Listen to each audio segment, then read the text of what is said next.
My dad received $1.2 million from my grandfather to take care of him during his final years.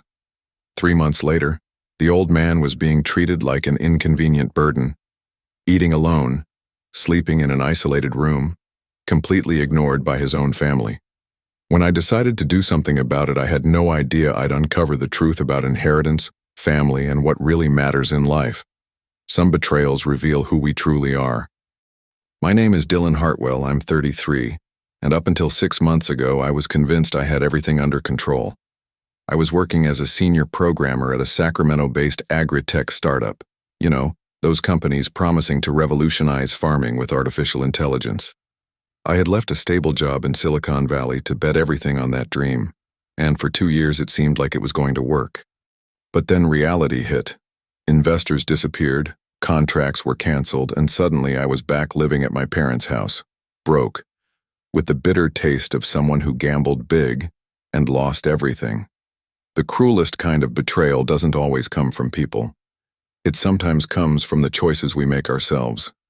My parents' house in Sacramento always had that silent courtroom atmosphere, where every word is measured and every gesture scrutinized. Robert Morrison, yes, different last names, long story involving divorce and remarriage, my dad, is the type of man who measures respect by the size of your bank account. He built an empire of used car dealerships and never missed a chance to remind everyone that money is the only thing that matters in this world. Susan, my mom, has that warm smile that charms anyone instantly, but behind those blue eyes is a calculator running 24/7. She knew exactly how to make you feel welcome while also making you feel like you didn't belong, a rare skill she had mastered perfectly.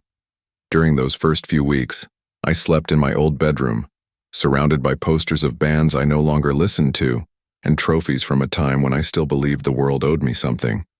Days dragged on between sending out resumes and video interviews, always with that feeling of lying about how things really were. At dinner, it was impossible to ignore the pitying glances and the passive comments about this tough phase I was going through.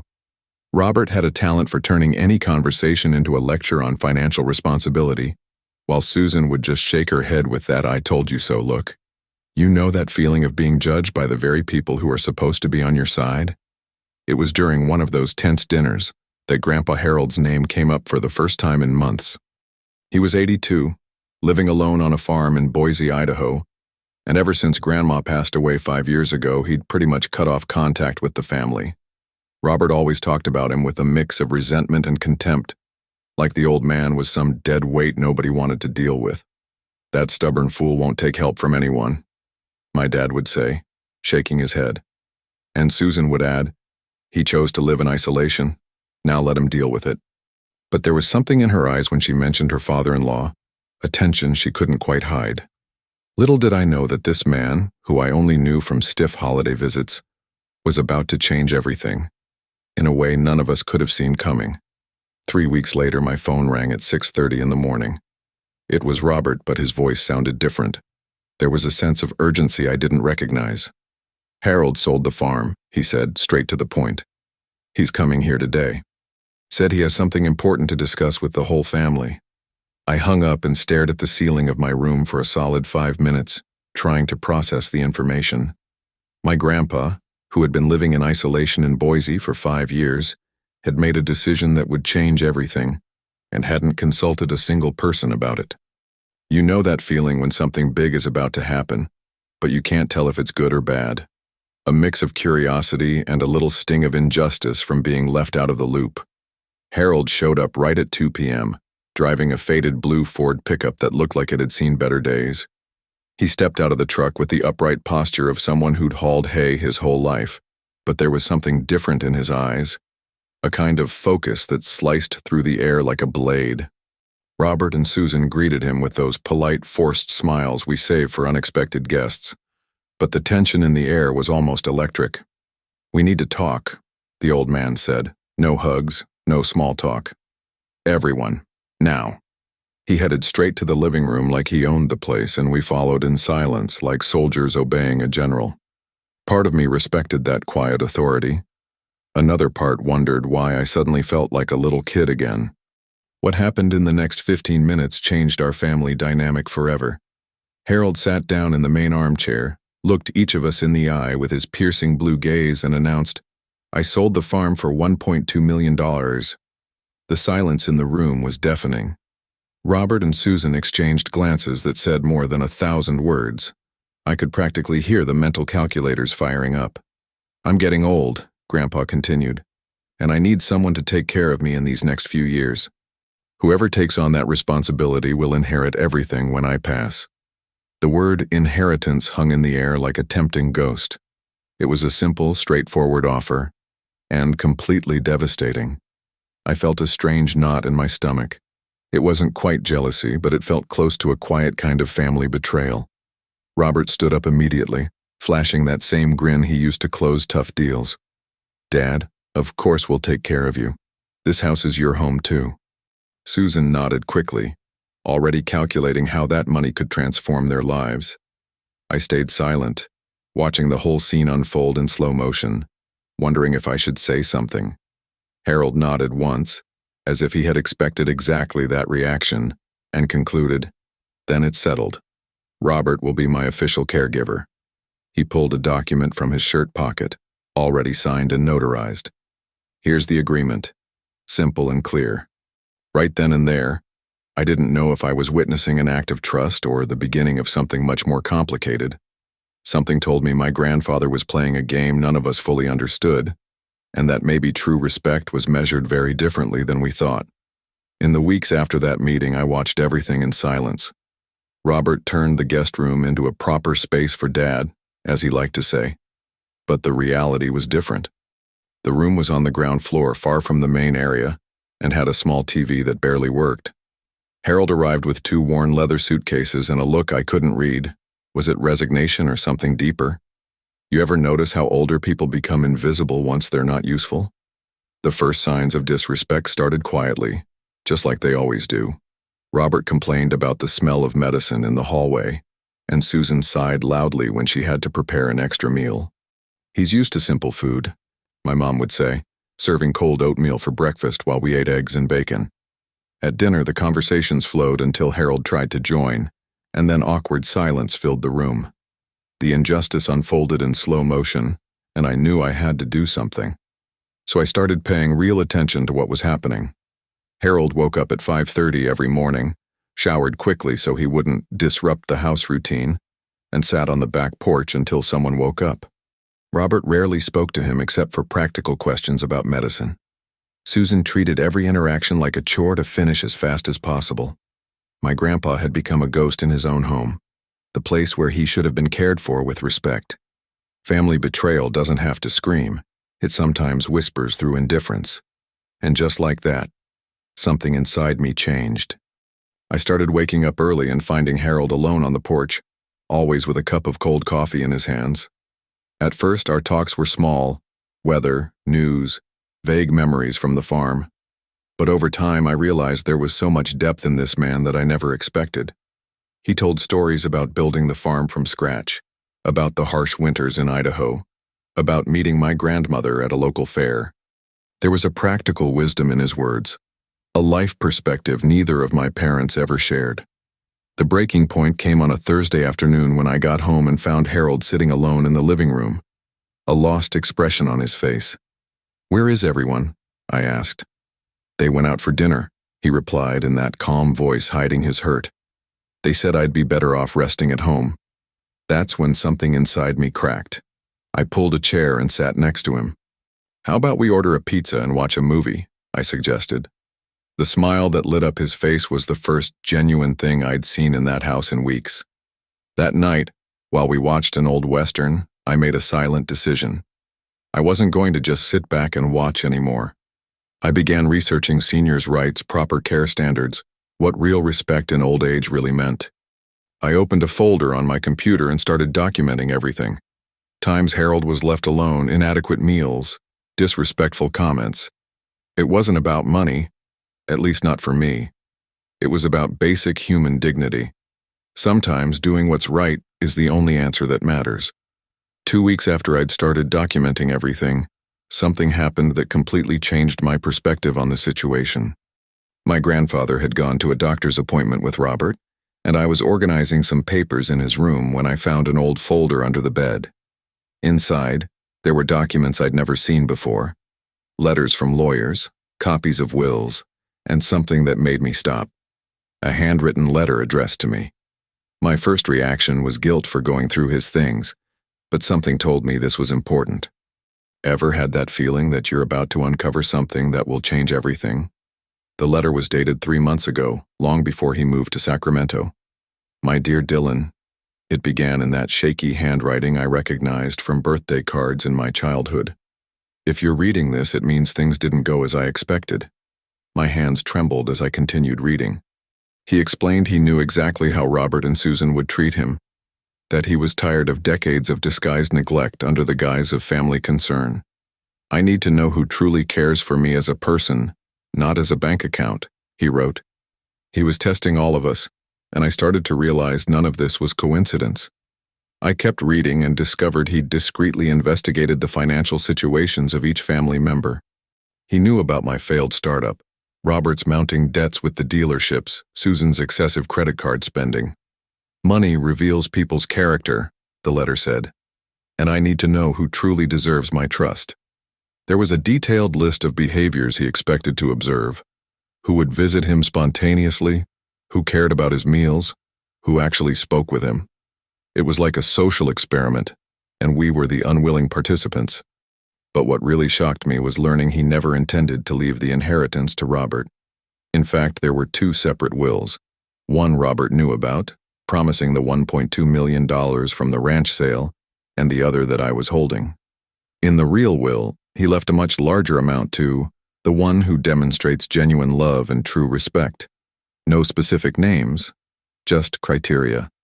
My heart pounded when I realized he was tracking each interaction, each gesture, each moment of care or neglect.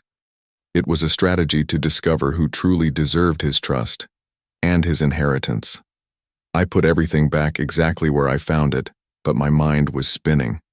During dinner that night, I looked at my parents with new eyes. Robert was complaining that Grandpa made the appointment complicated by asking too many questions. Susan was irritated about having to wash extra clothes because of the medicine smell clinging to them. They spoke about my grandfather as if he were a burden, a financial chore that needed handling. Meanwhile, he ate silently, observing everything with those blue eyes I now knew were far sharper than anyone realized. That night, I couldn't sleep. I thought about all the conversations we'd had, how he really listened when I talked about my problems, how his eyes lit up when I showed sincere interest in his stories. It wasn't about the money for me, at least not consciously, but now I understood a deeper dynamic was at play. My grandpa was searching for something rare, someone who appreciated him for who he was, not for what he had. And slowly, I realized maybe I was the only one in that house truly doing that. In the days that followed, I started paying even closer attention to the details. The old man always thanked me when I brought him an extra cup of coffee. He always asked about my plans for the future. He listened to my stories about programming as if they were fascinating. Meanwhile, Robert and Susan only interacted with him on a transactional level: medicine, appointments, meals. There were no real conversations, no genuine interest, no human connection. They were taking care of his body, but slowly killing his spirit. One afternoon, while I was helping organize some paperwork, he looked me straight in the eye and said, "Dylan, you're different from the others." It wasn't a casual remark. There was weight behind those words. "You talk to me like I'm a real person." In that moment, I realized he knew that I knew about the wills. He didn't say it outright, but there was a silent understanding between us. He wanted to see if I would keep being genuine now that I knew about the inheritance, or if that would change how I treated him. I decided nothing would change. I knew that every gesture was being watched, every word measured, every moment of care noted. But it didn't feel like pressure. It felt like freedom. I finally understood he wasn't looking for perfection, but for authenticity. He wanted someone who loved him for who he was, not for what he might leave behind. And for the first time in months, I felt genuinely useful. 3 days after that moment of clarity, something happened that would change everything again. The old man woke up having trouble breathing, and Robert rushed him to the hospital.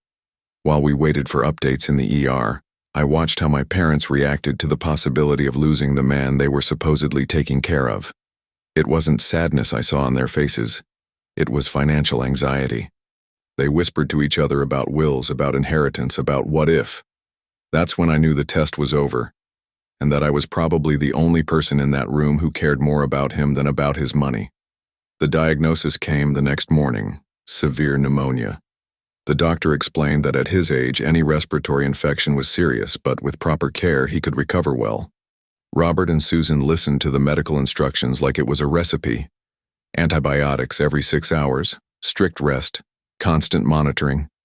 But I saw something different in Grandpa's eyes when the doctor spoke about an ideal recovery environment.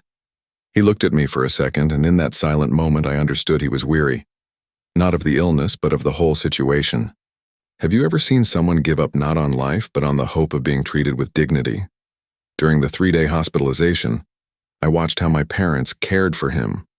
Robert showed up once a day, always in a hurry, always checking that medications were given correctly.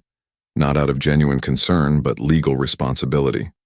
Susan brought flowers and spoke overly loud as if he were deaf, always asking if he needed anything, in that tone that expects the answer, no. I, on the other hand, simply sat by his bedside and we talked about books, technology, how things had changed since he was young. It wasn't about caring for a patient, it was about spending time with someone I truly cared about. The contrast was stark.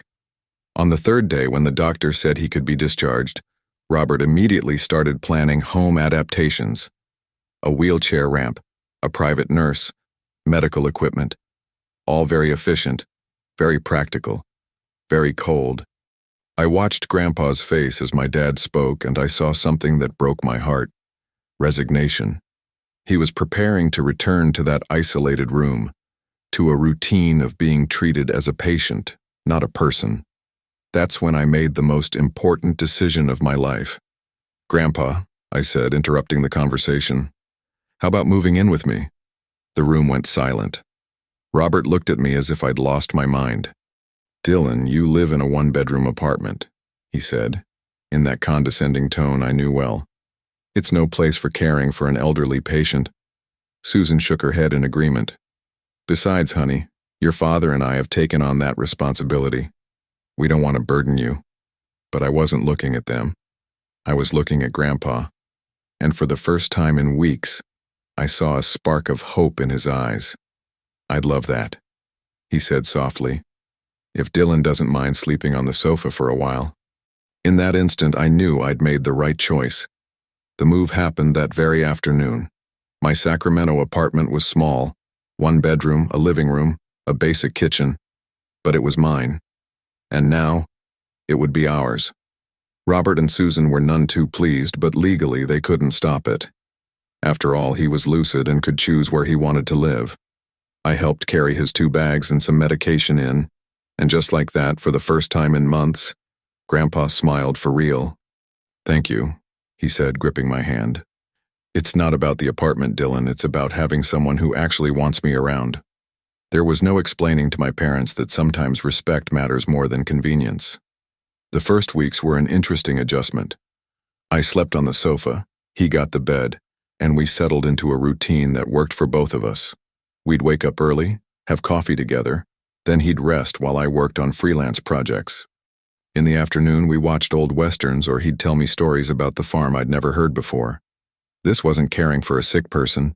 It was 2 men sharing space and mutual respect. My parents called daily, always with that tone of, "How are things?" as if they expected me to beg them to take him back. But the truth was, I had never felt more useful in my life. One afternoon, he made a revelation that changed everything. We were watching another Western when he paused and asked, "Dylan, do you know why I set the whole inheritance test with the money?" I pretended not to know what he meant, but he just smiled. "I found that letter I left in my room. Don't worry, I wanted you to find it." He explained that he'd spent years watching how the family treated him, how money was the only thing that mattered to everyone. "Except you," he said. "You're the only one who talks to me like I'm an interesting person, not just an old man with money." That's when I understood it wasn't about a test anymore. It was about real human connection. 3 weeks after the move, our routine deepened. We started cooking together. He taught me recipes from Grandma. I showed him how to order food via apps. We watched baseball games, debated politics, and he gave me advice on relationships I never had the guts to ask my own parents for. It wasn't an obligation or a burden. It was a genuine friendship across generations. My parents would drop by occasionally, always with that air of, "How are you both?" But it was obvious. We were happier than we had been in months. Money never came up in our conversations. We were just two men who had found companionship with each other. A month into the new arrangement, I noticed something had changed in me too. I was no longer that failed guy who moved back home. Caring for him, no, living with him, had given me a purpose I never knew I was looking for. He shared how he'd built the farm from scratch, the challenges he faced, the importance of perseverance. Sometimes, he would say, the best answer to those who doubt you is simply proving they were wrong.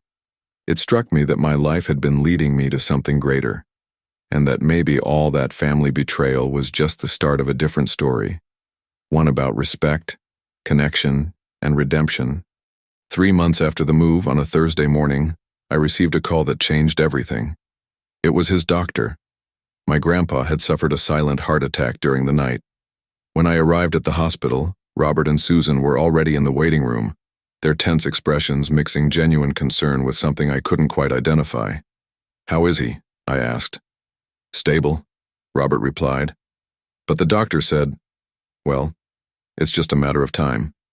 In that moment, something broke inside me. It wasn't just the fear of losing my grandfather. It was the realization that I was about to lose the person who had meant the most to me these past few months. The next few days were an emotional roller coaster.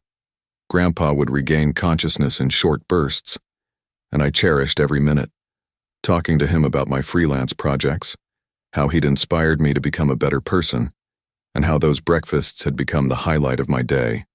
He listened with a weak but genuine smile, squeezing my hand occasionally. "You gave me the best months I've had in years," he said during one of those moments. "Never forget, you can achieve far more than you ever imagined." Simple words, but with a weight I would fully understand later. My parents visited regularly, but their behavior had eerily changed. They whispered to each other in the hallway, made calls that abruptly stopped when I entered, held tense conversations with people I didn't recognize. During one visit, I overheard Susan quietly ask Robert, "Are you sure nothing has changed?" He replied with a hesitant, "I don't know," sounding more worried than certain. It became clear they were not just worried about his health. They were worried about the inheritance. Family betrayal had crept into even the most fragile moments. On the 5th day of hospitalization, everything shifted. His lawyer appeared in the hospital, a serious-looking man in his 60s, who asked to speak with me privately. "Your grandfather asked me to deliver this to you," he said, handing me a sealed envelope. "He said you would know when the time was right to open it." I recognized the familiar shaky handwriting. "To Dylan. Open when I am no longer here." My stomach sank. It wasn't just a letter, it was a farewell. And judging by the envelope's weight, it held much more than words. That night he took a serious turn for the worse. The doctors called us in for a sobering talk to prepare us for the inevitable. Robert and Susan received the news with the stiff decorum people adopt when they need to show sorrow, but their minds were clearly somewhere else. I, however, felt like the world was collapsing. It wasn't about money or inheritance, it was about losing someone who had taught me what truly mattered in life. I spent the entire night by his bedside, holding his hand and recounting our times together in the apartment. He heard every word, even when he seemed asleep. He passed away the next morning on a sunny October Friday. I was holding his hand as he took his final breath, and in that surreal moment, I felt strange peace. It wasn't relief.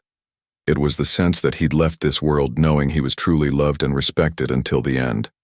Robert and Susan arrived 20 minutes later, and the contrast between our reactions was striking. While I sobbed genuinely for the loss of a friend, they seemed to be processing the end of an obligation. "Well, at least he didn't suffer," Susan said, but her tone felt more like a release than comfort. The injustice of that moment will stay with me forever. The funeral was surreal. People I'd never met came to pay their respects, most discreetly asking about the inheritance. Robert and Susan arranged everything with military efficiency, but none of it felt heartfelt. I spent most of the time by his casket, receiving hugs from strangers praising what a wonderful man he was, people who clearly never truly knew him. But some neighbors from his Idaho farm showed up, simple, sincere people who had come hours to say goodbye. Those were the people with real stories about him, and it was with them that I could truly grieve for the extraordinary man he was. The will reading was set for the following Monday. Robert and Susan arrived at the lawyer's office with the confident air of people who expected a favorable outcome. I arrived 20 minutes later, still clutching the envelope I'd received in the hospital. I had opened it the night before and found a final letter and a key to his safe. The lawyer greeted us in a formal meeting room, the kind of solemnity these moments demand. "Before we begin," he announced, "I want to clarify that the will was amended 4 months ago, with all legal formalities followed." Instantly, my parents' expressions froze. It was like a silent bomb had gone off in the room. What followed over the next 15 minutes was one of the most intense moments of my life. The lawyer read the document in his neutral, formal voice, but every word thundered through the room. Robert and Susan were left with a symbolic amount, just $50,000, equivalent to what they claimed to have spent caring for him over the last few months. The rest, including investments, insurance policies, and the true inheritance of over $2 million, was left to me. The justification was simple and devastating. To the one who treated me as family, not obligation. The silence in the room was deafening. My parents looked at me in shock, anger, and something that felt like betrayal. But the real betrayal had happened months ago, when they chose to view him as a financial burden, not a person. I walked out of that office feeling that my life had changed forever, though not in the way I expected. It wasn't euphoria or relief. It was a heavy sense of responsibility.